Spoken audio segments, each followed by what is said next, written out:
Hey guys, how's it going? Hope you're doing well. Just want to do a quick video today about screening clients or screening potential clients as a freelance engineer.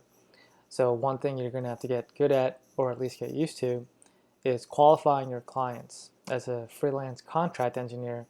And this goes doubly so in large cities. So this is especially the case in obviously San Francisco, Bay Area, New York City, Boston, places like that. As a freelance contract engineer, which is what I do, obviously. I've been doing that for about 7 years now. What happens as you get deeper and deeper into your career is that more and more companies, startups, dev shops, whatever, they start reaching out to you to the point where it becomes a very regular routine. In the past month, I've probably had around, well, today is August 22nd, 2018, or 23rd. And since August 1, I've probably had around 8, 9 conversations, inbound conversations, meaning that people have reached out to me via LinkedIn or just direct email, things like that. Um, and it sounds pretty cool at first to an inexperienced developer or to somebody who's maybe working full time and is thinking about the contract life. It sounds pretty cool. You got all these inbound leads and whatnot, but it really isn't what it sounds like. Of the 9 or so conversations I've had, realistically, only one is a lead that I would actually consider, who's in my price range, whose product is reasonable, who's as a founder, as a client, they understand, they have reasonable expectations. For example, they're not asking you to build Facebook in 2 weeks for $100, which is, what I wouldn't say a lot, but there are people with those kinds of completely unrealistic expectations. So, as a contract engineer, the name of the game for you, and for me, of course, is to identify these people and weed them out as soon as possible. And that's done a number of ways, but the point is you want to do it as soon as possible because then it saves everybody time. Believe it or not, you're actually doing the other person a favor by weeding them out. Because in the past, for me, what has often happened is I will engage in conversation with like everybody, like protracted conversations, multiple phone calls, in-person meetings, me going to their office in like lower Manhattan if I live in Midtown, whatever, burning an entire afternoon, and then eventually getting to a contract, and the contract pays like $15 an hour or $25 an hour, and it's just the whole thing was a waste of time. If we had just gotten that out of the way within the first 5 minutes of conversation, everyone walks away saving time, having saved time. So let me go through a couple situations where I've done that in the past couple weeks and how it's turned out so far. So here, so this is a typical email I receive. I'm pretty sure this one is through LinkedIn. I think that's where he said he found me. I'm not going to read the whole thing. It's kind of wordy. This is sort of mistake number one. Is there's too much nonsense, too much stuff I don't care about. But it's pretty clear that this person didn't do any research into who I am or my company. He's just plugging in placeholders with the company name. So right here it says I stumbled on Turbo 360 and want to compliment you on how great the site looks. And then he goes on to explain how his company is based on sports recruiting.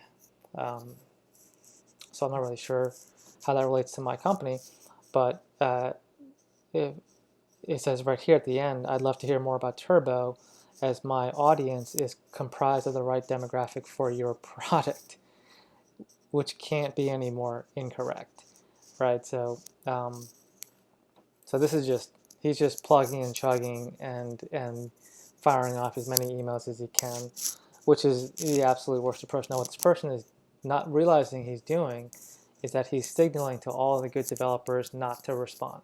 So whoever does respond is pretty much self-filtering themselves as poor developers, people who need the work, people who are desperate for jobs, who will take the shitty pay, who will take the crappy jobs and the crappy startups and all that stuff. And that used to be me, but that was 7 years ago.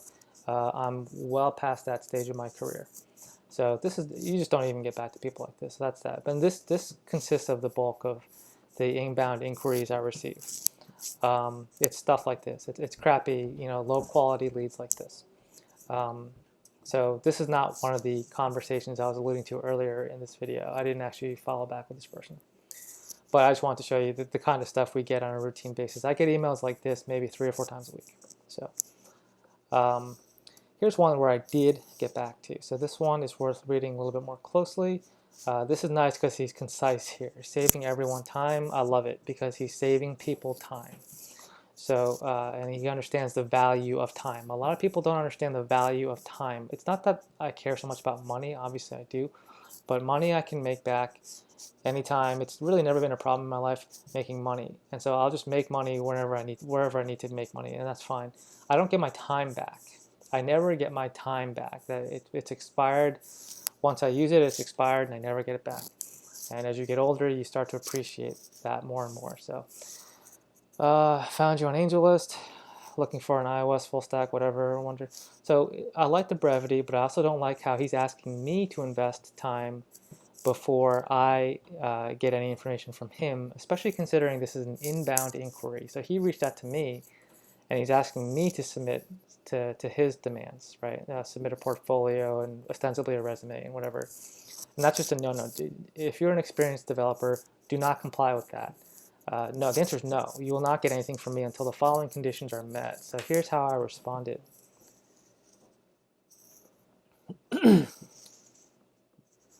So first thing is first, you see how I'm putting the ball back on his court. All right, see, can you tell me a little bit more about yourself and your company? What is your budget? Get to the budget conversation soon, very quickly. Don't be afraid to broach that issue. Bring it up as soon as you can. Do you have any website? So I'm now screening this person. I'm now asking this person to prove himself to be worthy of my time, right? And then at the end, I say, please be aware that the people I work with are, have budgets that are easily into 5 figures. My hourly rates want to get the numbers out there right away. And I also point out this usually often exceeds the expectations of people who contact me, and so I'm trying to clear. So what I'm doing right here is I'm communicating very quickly and very clearly that my time is valuable, and I demand that other people respect my time as well. And if they don't, that's fine. I'm not going to cuss anyone out, but that'll just end the communication. That'll just finish the conversation, and I'll move on. See, oftentimes what low quality clients, low quality customers, what they don't understand is that high quality engineers are in such in a position of demand, they're never really wanting for work. So right now I'm juggling 3 clients, 3. I have 1 big one and 2 like small ones. By small I mean ad hoc, meaning I don't have a regular schedule. And that's pretty much never not been the case in the last 7 years. The only time when I haven't had any clients is when I personally chose to take some time off. And so when you're butting into that time, you're literally taking away earning time.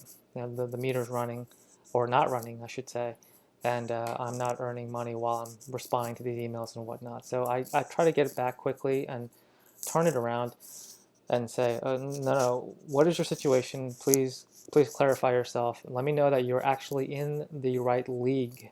And this is another video I'm going to record soon, is that too many people don't know what leagues they belong to. And that goes on both sides of the equation, developers and founders and startups. And very often, because there's no barrier to entry, there's a disconnect between these two, not two, but these multiple leagues. And you get people crossing over into one into the other without realizing it. I made this mistake in the past a lot. Now that I'm approaching a decade in the industry, I have a very, very good sense of what league I belong to, where I should be charging, what clients are beneath my league and which ones are above my league. If Google wanted me to put together, some really complex platform for their Kubernetes environment, like I'm not in that league yet.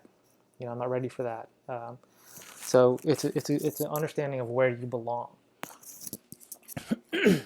Now, what I'm finding is that beginners on both sides of the equation really, really don't get that. And so I'll get a startup with a budget of $5,000 or less, thinking that they can attract like Google quality engineers, and they're reaching out to me as if I'm the one who's lucky to be receiving that email. And that happens all the time.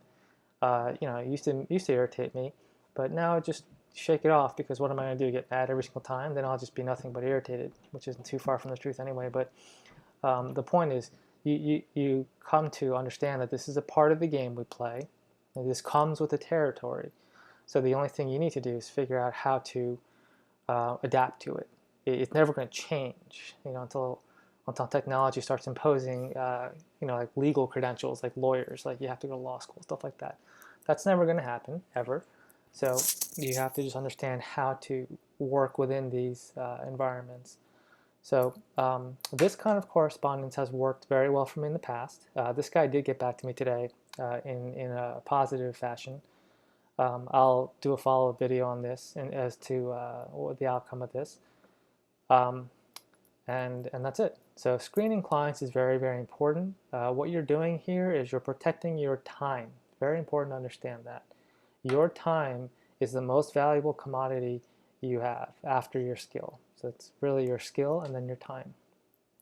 The mentality you need to avoid is the mentality of scarcity, the mentality of loss. So what less experienced freelancers, less experienced consultants do, people who are sort of new to this game, their concern is the following. They say, oh, but if I'm really blunt with this guy, if I'm a little bit too upfront, I might lose the client based on that. Like I might lose him because he thinks I'm being a little bit too brusque. That's a mentality of worry. It's kind of like always being afraid of losing your job. Like, oh, I'm afraid I'm gonna lose my job if I don't, if I don't work late, if I don't kiss ass, I'm gonna lose my job. And then the real concern there is like, what if it takes me forever to get the next job, right? Well, in a certain sense, that may be true, but if that happens, then the point is you never had the client in the first place. And the client wasn't a good one to begin with. A good client with the right budget and the right expectations, they don't think that way, unless you're egregiously rude and you're just violating all sorts of boundaries. Like that's different. I did not do this in this email. I was polite and I was to the point, right? I was professional, and I always am in my email, and that's why wouldn't you be? But if a person is turned off by sort of the bluntness of this email, then that person is not a good client. You should be happy that person didn't get back to you. You should be relieved that you didn't deal with the nonsense of what that client relationship would be like.